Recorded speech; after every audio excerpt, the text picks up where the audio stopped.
21 TV-ի հարգելի հեռուստադիտողներ, գտնվում ենք Մայրաթոր Սուրբ Էջմիածնում, որտեղ արդեն տևական ժամանակ է մեծ թվով ոստիկանական ուժեր են բերվել։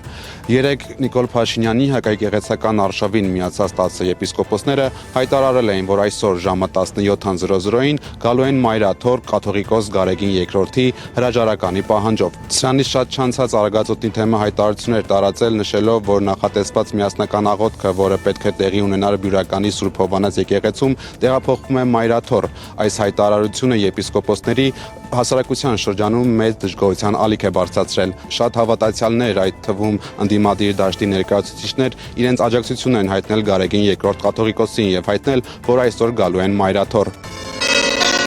Գարեգին II վեհափարը ժամանեց մասնակցելու միասնական աղոթքի։ Հավաքված քաղաքացիները վեհափարին դիմավորել են ծափահարություններով եւ վեհափար վանկարկումներով։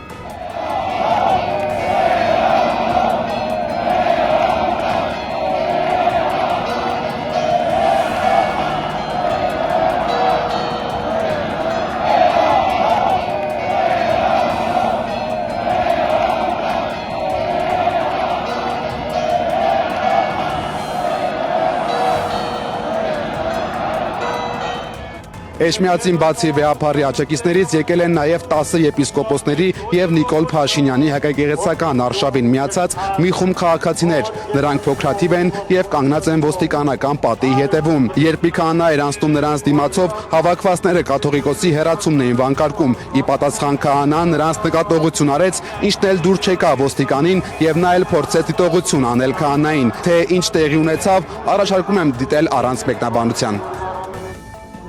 Չեղավ, ես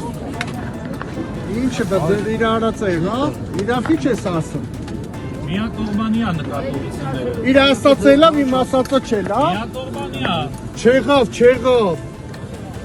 Ասեք ինչ միջազգային դրան։ Օրենքը միակողմանիա գործում է դրանց։ Այստեղ է նաև մեր ձևով շարժման համակարգող Նարեկ Կարապետյանը, ով լրագրողների զրույցում բացառեց որևէ բախում, պարզաբանելով, որ այստեղ չեն եկել բախումների համար։ Մենք որպես հավատավոր հայրենիներ գիտեք, որ միշտ հայտարարել ենք եւ իրենք էլ գիտեն, որ բոլորն էլ գիտեն, որ մենք միշտ այստեղ ենք լինելու, միշտ լինելու ենք մեր եկեղեցու կողքին։ Ինչ վերաբերում է եկեղեցու գործերին,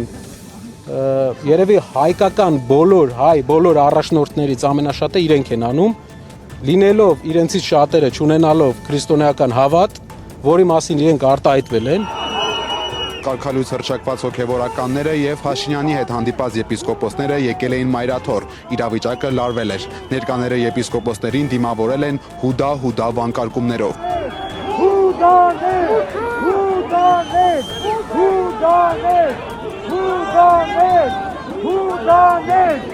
Միևնույն ժամանակ Մայր տաճարի մուտքի մոտ լարված իրավիճակ էր։ Վեհափար հայրապետի հեռանալը պահանջող քաղաքացիները փորձում էին ներխուժել եկեղեցի, սակայն նրանց դա չհաջողվեց։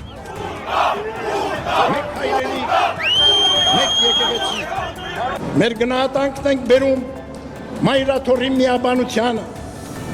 թեմերում սպասավորող քահանաներին եւ սիրելի սարկավակներին, որ հաստատուն եւ վճռական են մեր Սուրբ եկեղեցու կանոնական իրավունքի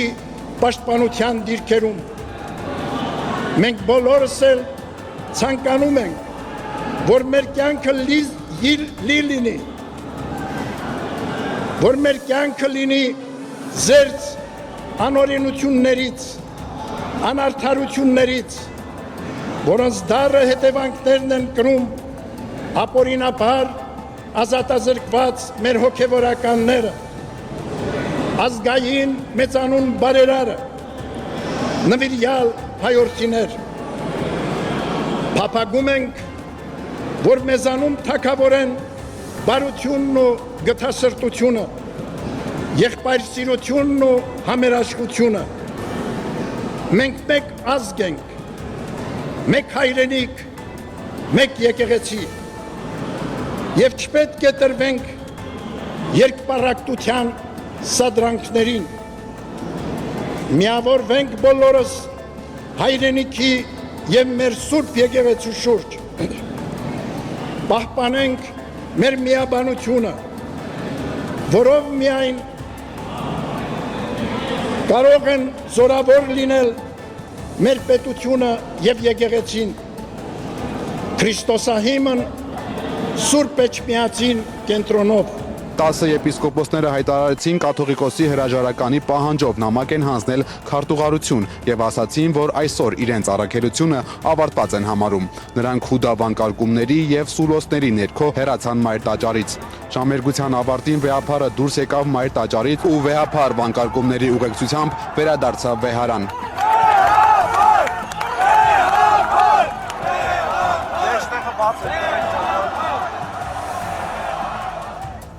Խոսքը հիմա փոխանցում եմ իմ գործընկերներին։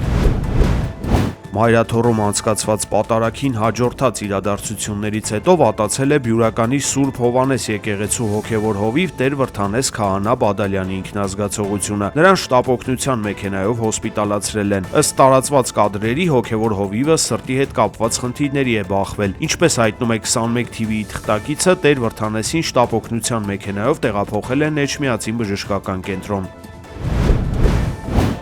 Բուլղարիայի հայոց թեմի անդամներն իրենց աջակցությունն են հայտնել Մայրաթոռին եւ պարզաբանել, որ իրենք կապ չունեն Նիկոլ Փաշինյանի հայկական ժամանակում հրապարակած հոդվածի հետ, որտեղ ասվում է, թե իբր Բուլղարիայի հայոց թեմը աջակցություն է հայտնել 10 եպիսկոպոսներին։ Հոգևորականները հաստատել են իրենց հավատարմությունը հայ առաքելական Սուրբ եկեղեցուն եւ ամենայն հայոց կաթողիկոսին, դատապարտել կեղծ լուրերի տարածումը։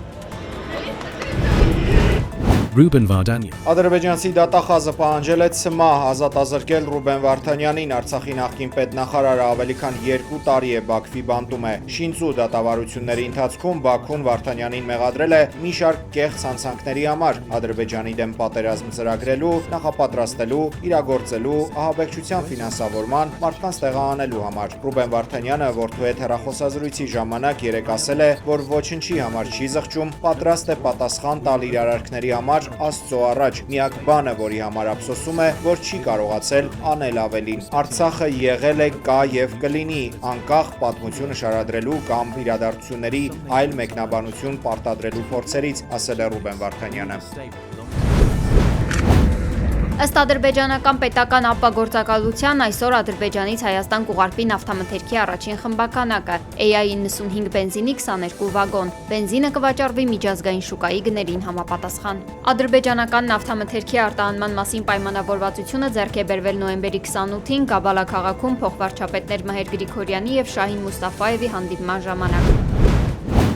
Նիկոլ Փաշինյանը հայտարարել է Ռուսաստանի Դաշնությանը երկաթուղու վերականգնման խնդրանքով դիմելու մասին, մասնավորապես Երազխ Նախիջևան եւ Ախուրիկի հատվածից մինչեւ Թուրքիայի սահման։ Առաջիկայում նաեւ նույն հարցը կբարձրացնեմ կապված Իջևան-Ղազախ հատվածի հետ կապված, որովհետեւ կարծում եմ այդ հատվածը նույնպես հնարավորինս արագ վերականգնելու անհրաժեշտություն կա եւ հույս ունեմ Ռուսաստանի մեր գործընկերները մաքսիմալ արագությամբ այդ խնդրանքը իրականություն կդարձնեն, ինչ վերաբերում եթե կանխիկով կտակ փողը ուրիշ գին է, եթե քարտով կվճարեք ուրիշ գին։ Նիկոլ Փաշինյանը բարկացել է կառավարության նիստի ընթացքում, պատմել, թե իր աշխատակազմից գնացել են խանութից առևտուր անելու։ Նրանց ասել են, որ կանխիկով առևտրի դեպքում մի գին է, անկախիկի դեպքում մեկ այլ գին։ Փաշինյանը հունից դուրս է եկել եւ կարգադրել փակել տվյալ խանութը։ Փակեք այդ խանութը։ Փակեք այդ խանութը։ Ձևը գտեք, փակեք այդ խանութը։ Ստուգելու եմ, չգիտեմ, ասածս ինչքան բա, փակեք այդ խանութը։ Այդ խանութում առևտուր պետքա չլինի։ Իմ վրա են վերցնում անձնական պատասխանատվությունը ու ամեն օր կողքով անցնելու եմ։ Մինչև անձնական թույլտվությունս չլինի, այդ խանութը պետք է չբացվի։ Ազգային ժողովի նախագահ Ալեն Սիմոնյանը հանդիպել է ՆԱՏՕ-ի գլխավոր քարտուղարի տեղակալ Ռադմիլա Շեկերինսկայի հետ։ Զրուցակիցների քննարկումների առանցքում են եղել Հայաստանի եւ Ադրբեջանի միջև հաստատված խաղաղությանը վերաբերող հարցերը, տարածաշրջանային զարգացումներին առնչվող ու երկկողմ հետաքրքրություն ներկայացնող թեմաներ։ Անդրադարձ է եղել համատեղ իրականացվող ծրագրերի ընթացքին։